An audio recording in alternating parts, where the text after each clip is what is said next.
जो आपका ये कंपटीशन हुआ था एक तरफ से क्विज कंपटीशन, इसमें टोटल कितने क्वेश्चन थे? 80 क्वेश्चन थे, जिसमें जो सिलेबस आपका था क्या था? रीजनिंग था, हिंदी था, मैथ था और सोशल स्टडी था, और मतलब हिंदी भी था, ठीक है। और जैसा कि इसके पहले आप लोग को नहीं पता था कि रीजनिंग क्या होता है, बहुत सारे बच्चे क्वेश्चन किए सर रीजनिंग क्या होता है, रीजनिंग में क्वेश्चन कैसे आते हैं।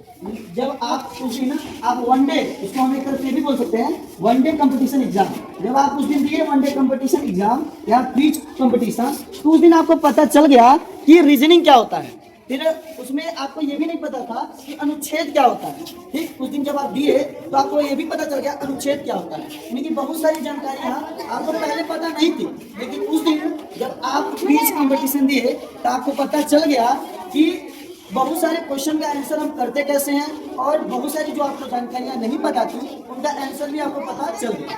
हाँ, एक चीज और आपको पता चला कि कैसे कम टाइम में, कैसे एक कम टाइम यानी कि टाइम ड्यूरेशन में कैसे एक एग्जाम कंप्लीट किया जाता है। उसमें 2-3 चीज का आपको फायदा हुआ। देखिए, आपको एक्यूरेसी का भी मतलब पता चला, एक्यूरेसी, और पता चला कि आपने जितना टाइम आपको दिया गया था उसके अंदर पेपर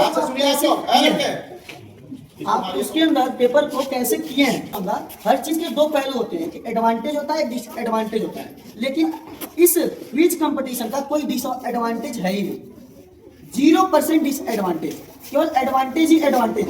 एडवांटेज का मतलब लाभ, ठीक ना, डिसएडवांटेज का मतलब हानि, ठीक है। इसका कोई डिसएडवांटेज है ही नहीं, ठीक। और आपको यदि आप वन डे कि आप वन डे एग्जाम में बैठते हैं, जब आप बैठेंगे तो उस समय आपको दिक्कत होगी, लेकिन यदि आप पर मंथ इस टाइप का क्यूज देते हैं तो एक साल में 12 महीना होता है, 6 साल, 6 साल में 12 का मल्टीप्लाई करते हैं तो 12 6 के 72, यानी कि 12 6 72 मंथ होंगे। 72 मंथ मीन 72 टाइम आप क्विज कंपटीशन का एग्जाम दे दोगे, तो आपको इतनी प्रैक्टिस हो जाएगी, इतना अनुभव हो जाएगा, उसमें इतना महारत हासिल हो जाएगा कि जब आप 12th के बाद कहीं भी कंपटीशन देने जाते हो तो आपका 1 टाइम्स में ही क्वालिफाई हो जाएगा, सही है। तो मैं चाहूँगा इस नेक्स्ट टाइम में आई होप इस चीज़ को देखते हुए ज़्यादा से ज़्यादा बच्चे पार्टिसिपेट करेंगे, और मतलब ये एक बहुत अच्छा कदम है। आपके डायरेक्टर जो सर हैं इनकी पहल की है, ठीक है, जिसमें हम सभी टीचर्स का योगदान था, ठीक है, उनके द्वारा ये संपन्न हुआ और स्टार्ट तो हो चुका है, लेकिन सर का ये ड्रीम है कि मतलब हम इसको बहुत ऊंचाई तक लेकर के जाएंगे। तो फिलहाल आप लोग इसमें सपोर्ट करेंगे, और सपोर्ट क्या, या आपके लिए सपोर्ट है, आपके लिए सपोर्ट है, यानी कि एजुकेशन को, क्योंकि जिस कंट्री का एजुकेशन सिस्टम जितना स्ट्रांग रहेगा वह कंट्री उतना ही डेवलप करेगी। किसी भी कंट्री का डेवलप्ड होना डिपेंड ये करता है कि उसका एजुकेशन सिस्टम कितना स्ट्रांग है। क्यों? एक थॉट्स है, education is the most powerful weapon which can use to change the world. Education दुनिया का सबसे बड़ा हथियार है जिसका यूज करके आप पूरे संसार को बदल सकते हो। बहुत देर ना करते हुए अब मैं सीधे पॉइंट पे आता हूँ, कम टू द पॉइंट। अब हम प्राइज डिस्ट्रीब्यूशन की तरफ चलते हैं। Now I would like to welcome from class 6 who has obtained 3rd rank, Anshu Chaudhary. If you are present here, I am going to call from class 6 Aradhya Singh who has obtained 2nd rank.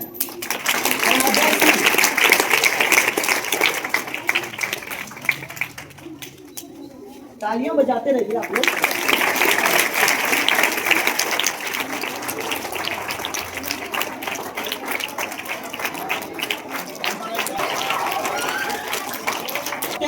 First rank Rajneesh Vishwakarma.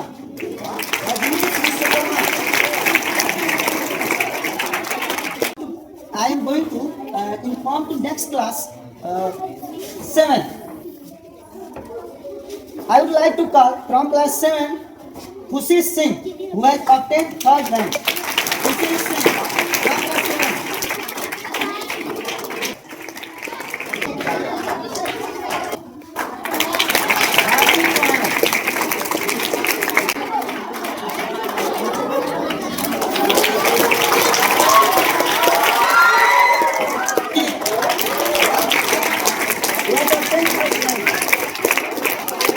Who has obtained 3rd rank and who has obtained 2nd rank and who has obtained 1st rank.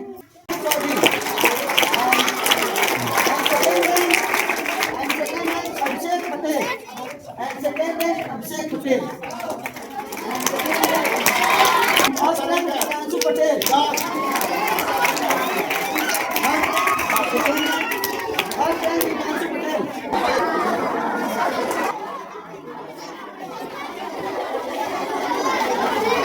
Good morning, everyone. Thank you for giving me a chance to introduce myself. I am Rishika Sharma. I read in class 9th. I study in Sunrise Public School. Good morning, everyone. Thank you for giving me a chance to introduce myself. My name is Kriti Singh. I study in Sunrise Public School. I read in class 9. Today I am going to ask some questions. Jaishankar Prasad ji का जन्म कब हुआ था?